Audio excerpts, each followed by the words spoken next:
गुजरातमध्ये ज्या कामासाठी गेलो होतो ते काम केलं आणि घरला येण्यासाठी निघालो बरं का. तर येता येता दिवस मावळताना वेळेस खिचडी खाल्ली, कारण स्लीपर यायला टायमिंग होता. आम्ही अर्धा पाऊण तास लवकरच गेलो होतो, कारण मागच्या वेळेला ड्रायव्हरनी लई की आमची फजिती केली होती. त्यामुळं जरा कानाला खडा लावला होता बरं का. मग स्लीपर आली आणि थोबाड वाईज चांगलं दिसलं की परत परत बघायचं. आमच्या पोरींना लई नाद, त्यामुळं डबल थोबाड बघितलं बरं का मोबाईलमध्ये. आणि स्लीपर लई की वेळ एकाच जागे उभी होती, चांगली 15-20 मिनटं, कारण एक लेडीज यायची राहिली होती.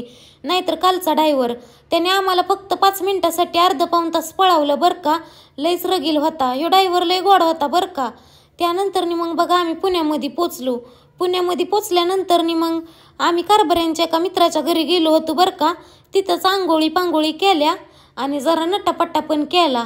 आणि माझ्या नवऱ्याला 4 चौघातच काय उकळी फुटती काय माहिती, ती 4 चौघातच म्हणणार माझ्या बायकोला हे नाही जमत आणि माझ्या बायकोला ते नाही जमत. 4 चौघातच माणसाची आबरू काढायची. आणि त्यानंतर मग नाश्ता करायला आम्ही खाली गेलो बरं का. आणि जाता जाता कारभाऱ्यांनी मला घरी आणून सोडलं.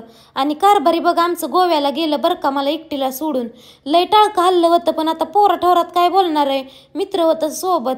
म्हटलं माघारी आल्यावर ह्या बाबाला बघती, आता जाऊ द्या. तर आजच्यासाठी एवढंच होतं बरं का.